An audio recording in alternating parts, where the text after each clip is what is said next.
Let's talk about dads today.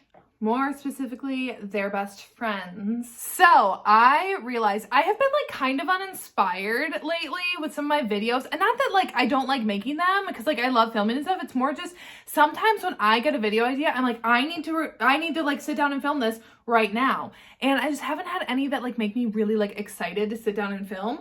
So I've just been going back through like my video ideas notes app sheet, and then I saw that I had Dad's Best Friend on here, and then I was looking back through my channel.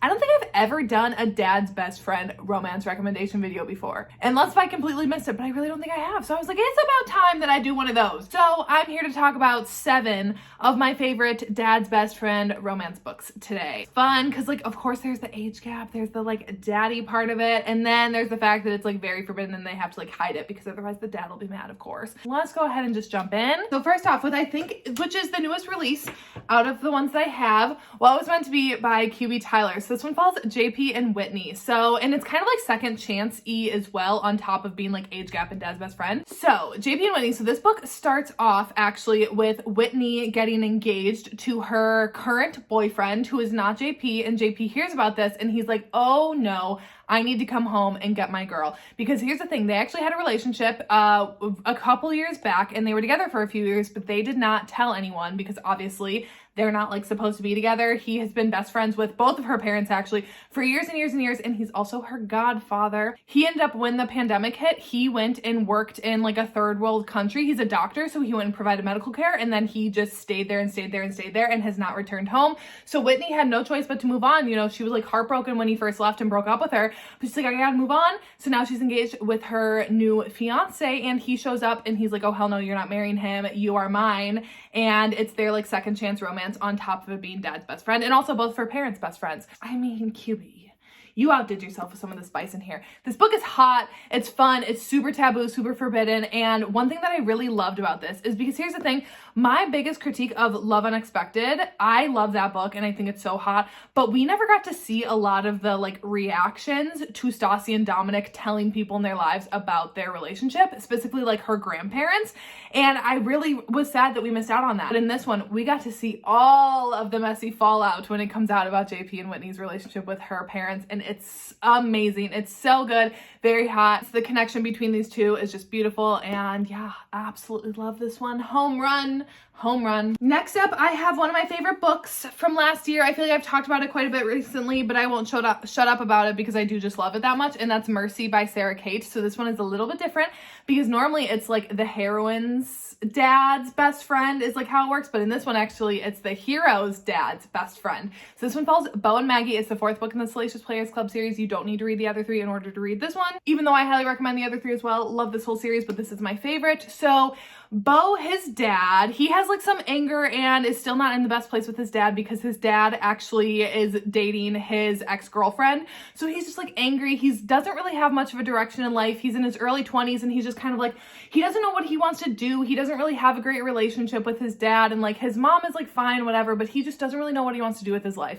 And our heroine Maggie, she is a co-owner of the Salacious Players Club and obviously is very good friends with Bo's dad, Emerson. And she is really trying to break through some of the things and beliefs that were like drilled into her as a child growing up, and like repressing a lot of her sexuality. And now, you know, she's this owner of this club and she's like making strides, but she's again kind of like stuck in her life. She bought a house because she felt like that's what she should do at the age that she's at, and she's just kind of doing things because she thinks that that's what she should be doing, not necessarily because that's what she wants to be doing with them. And she decides, she's like, you know what, I need to actually like explore what this business is that I work for, and she's like, I need to kind of like do some exploring. And her and Bo end up matching on this one app, and they figure out that they have similar interests with each other, and they begin kind of like a benefits kind of situation where it's like, we're not gonna have like feelings, but we're going to like be together and, you know, like explore things. So it's like dom sub, but Maggie is the dom and Bo is the sub. And obviously there's the added layer of their relationship, so they keep it secret, but also there's that added layer of Emerson being Maggie's friend and Bo being Emerson's son. Amazing, absolutely love it. I love their connection. I love both these characters. I love the emotional connection that the two of them have on top of the physical connection that the two of them have, which is hot. But yeah, just absolutely love this book. Okay, what do we have next? We have, again, another favorite that I read last year. Wanting Mr. Kane by Shanora Williams. So this one follows Candy and Quentin. So Candy has always had a crush on her dad's best friend, Quentin, aka Mr. Kane. And she saw him when she was like 8 or 9 or something, when he first started coming around. And because he's good friends with both of her parents, but like specifically her dad, you know, is obviously like who he's like best buddies with.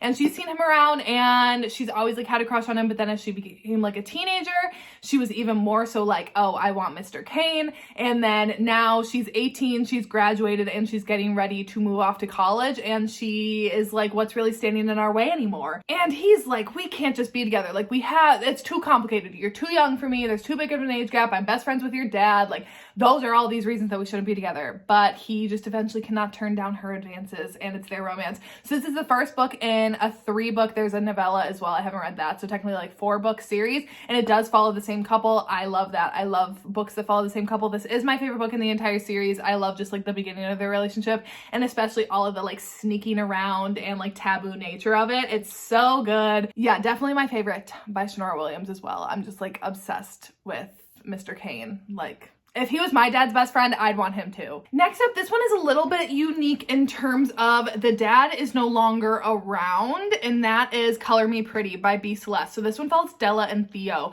So Della's dad, he was like was he a congressman? He was like a pretty prominent person in society. And then he had a bit of a scandal. I think he stole some money and he ended up dying when he was in prison. I don't remember the circumstances around his death, but anyways, he's dead. And Della has really been struggling with that, and she doesn't have a mom in the picture. Like, it's pretty much just her on her own now. She's at school, she's in college. Kind of the only person to watch out for her is Theo, who is or was her dad's best friend, and he's kind of taken on a bit of like, not like a mentorship role with her, but kind of like a bit of like a parental-ish figure, not like what you're thinking, because she's already like 20 or something. You know, he is kind of like watching out for her, watching her back. And she just really finds herself being very attracted to Theo. And Theo does not want to cross that line with her because he doesn't want to jeopardize their relationship if anything were to happen. And then also he's like, I can't do this to your dad. But she's like, but my dad's not here. So there's like that extra layer that while the dad isn't there to like actively keep them apart, it's more like the memory of him is really hard for both of them to get past in getting together, that it almost makes it like a little bit more complicated than the rest of the books where like the dads are there. Because then like eventually the dads can give their blessings, but like he's not around, so they really struggle with that a lot. And this book is very like emotionally heavy. Della also deals with an eating disorder, so definitely check your triggers on it. And she's a ballet dancer, and she just feels that pressure. And Theo is there to kind of like help her out and guide her, but then also to like be her romantic interest. And also then with her dad being a prominent figure, like she is still sometimes followed by like paparazzi or cameras or things, just trying to like kind of like feed on her weaknesses that she has. Theo definitely kind of helps her navigate, but that also could bite them in the ass as well, you know, if it comes out about their relationship. So anyways, really love this one. Very emotional roller coaster of a time, but really, really good. Next one, what do I want to go into next?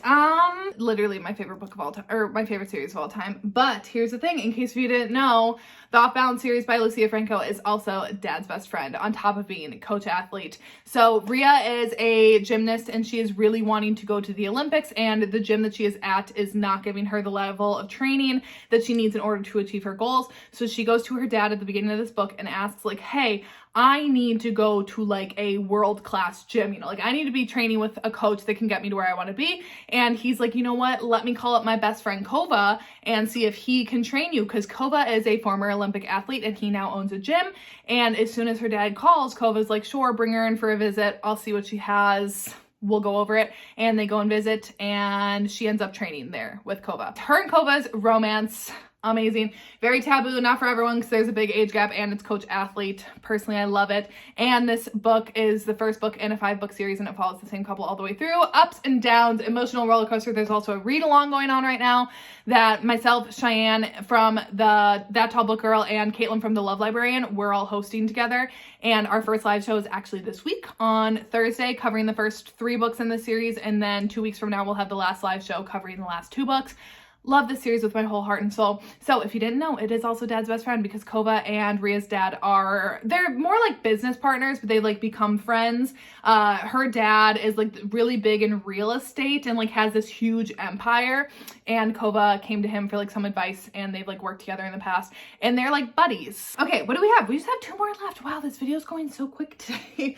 So we have Liar by Fiona Cole. This is the 5th book in the Voyeur series, and this one's cheating a little bit, but I feel like it works within this trope because it's very, very similar. And this one is Uncle's best friend. So this one follows Olivia and Kent, and it is a standalone within the series, so you don't have to read the first 4 to read this one, although this is one of my favorite series and I highly suggest checking them all out. But if you just want to jump straight to this one, you can. So Olivia and Kent, they originally had a wild little night together at the club Voyeur that her uncle owns, and his best friend Kent, he own like a hotel. He owns like a hotel chain, so they're like not really business partners, but they're like best buds, and they work together, and they're together all the time and everything. And Kent likes going into Voyeur, and Olivia ends up going there one night, and they end up having an amazing night together. But this book picks up where now they like just had that one fun night together, and then they haven't spoken since, and now they're at a family dinner. Kent is talking with Olivia, and he's like, hey, you should apply for like the internship program at my company. And Olivia's kind of like, what are you doing? Like,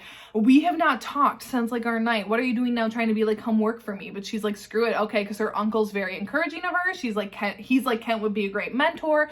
Go check it out. So she does, and they end up working together and keeping their relationship obviously from Olivia's uncle and Kent's best friend. It's great. It's hot. It's definitely shorter too. So like you just get a lot of steam packed into these pages. Just a lot of fun, like a really, really fun romance to read. Very taboo and forbidden because also there's a pretty big age gap in there as well. So obviously just like all the good stuff you could ever want in this book. And lastly, another QB one, but she just does Dad's best friend so well, and that is Second Semester by QB Tyler. This is the 2nd book in the Campus Tales series. Once again, though, they're standalone, so you don't have to read the first one in order to read this one, even though the first one is Student Teacher, and I love it. But Second Semester, it follows Serena and Landon. So Serena, she's just like a good girl. You know, she's done what she's supposed to. She always listens to her parents. Granted, she's in college. She's like, or no, she graduated. She's like in her 20s, but she just always like has done what is expected of her and just has always been like their good child. But she now starts an internship at her dad's law firm. But obviously, since he's her dad, he's like, you're not going to be reporting to me. You're going to be reporting to my business partner and like co-owner of the law firm, Landon, for her internship, and it's their romance. And instantly when they see each other, they're like very attracted to each other, but obviously they have so many things working against them because of 1, the age gap, 2, her dad, and 3, that they're now boss employee. But obviously they let their attraction take over and they don't care about the rules anymore, and they end up getting together, which thank goodness that they do for all of our entertainment. So this one is a novella. It's short, it's quick, it's hot, it's fun. Can't go wrong with it. One of my favorites actually from QB. So anyways, this seems like a very fast video, which I think it was, honestly, but sometimes I can just get a talking. But I think I moved through things at a good pace today. So those are my 7 Dad's Best Friend romances that I have right now. On Friday, because I think it's already going to be the end of the week, right? Yes, Friday is already going to be the 27th. So I am going to have my February TBR on Friday, and then next Tuesday I will have my January wrap up, and then I have a vlog coming the following Friday. But I feel like I've been asking you guys this lately, but if there are any videos that you want to see from me, drop them down below in the comments, because I'm kind of open right now. I like I said, it's not that like I'm not enjoying filming, it's more just like I'm not like super excited. I'm not like, oh, I really want to film this video idea, you know? So let me know if there's anything that you guys really want to see, because right now I'm kind of open and I'm just kind of like flying by the seat of my pants of whatever I feel like filming or like need to film, I end up doing. So anyways, that is it for today's video though, and I will see you when I see ya.